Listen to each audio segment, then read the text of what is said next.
Now, another really fancy word you often hear in public relations is integrated strategic communication.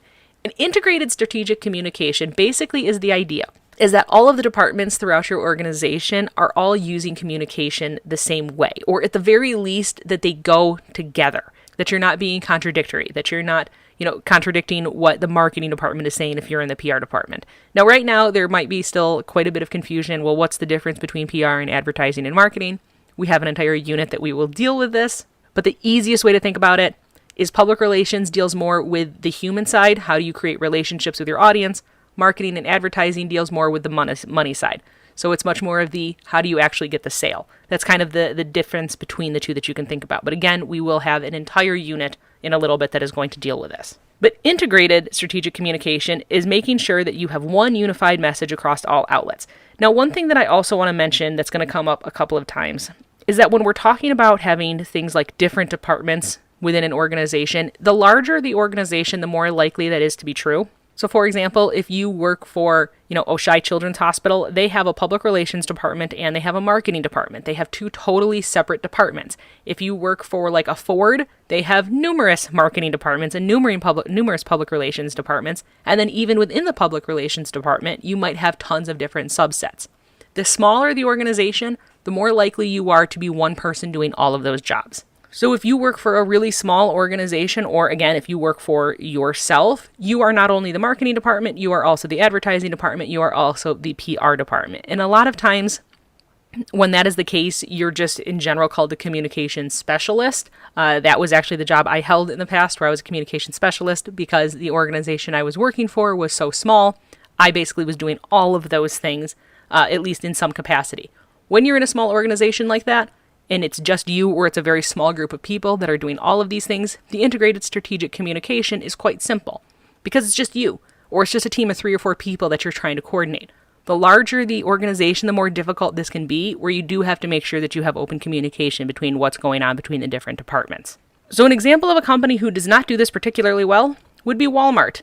Walmart, one of the things that they advertise themselves as, or they will constantly use in their marketing, is that they're a very family-friendly store. They're very America first. For a long time, they actually marketed themselves as being made in America. Everything was about, America, driven first, American economy, American workers, American goods. But we, of course, know that not only do they pay very low wages and not offer insurance, which how is that now a family-friendly store? That's not very family-friendly to the employees. And we also know that most of their products are not even made here in the United States. They're made in China and India and Indonesia. So although you're presenting yourself as a family-friendly store, your marketing, your PR is saying this one thing. What's actually happening is something very different, and that can cause a lot of, friction between the organization and the public, which is why Walmart is an extremely hated store. Even people who regularly shop at Walmart often hate the store.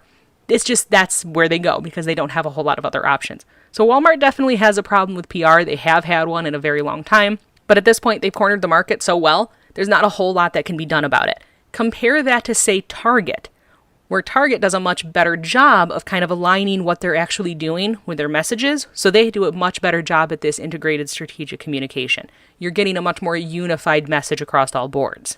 Here's another example of conflicting messages, and this one I'm not even sure exactly what to say about because I don't know if it's a good example or a bad example. It's just a really interesting example. So what we're going to do is we're going to take a look at 2 different commercials, one from Dove and one from Axe, and we're going to take a look at the conflicting messages there. So we're going to start with the ad from Dove.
Now, that is actually a pretty famous campaign. You've probably seen it before. They are all about the real beauty. It's all about, like, it doesn't matter what you look like. Beauty is on the inside. It's a very, very good campaign. It's won lots of different awards. So let's now take a look at, it can be any Axe commercial. There's lots of different ones that work. So let's just take a look at one now.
You can see that one has a very different message, but what's so fascinating about these conflicting messages is that if you think about Dove versus Axe, who owns Dove and who owns Axe?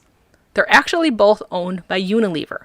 Both of these companies are owned by the same parent company, which means it's the same team.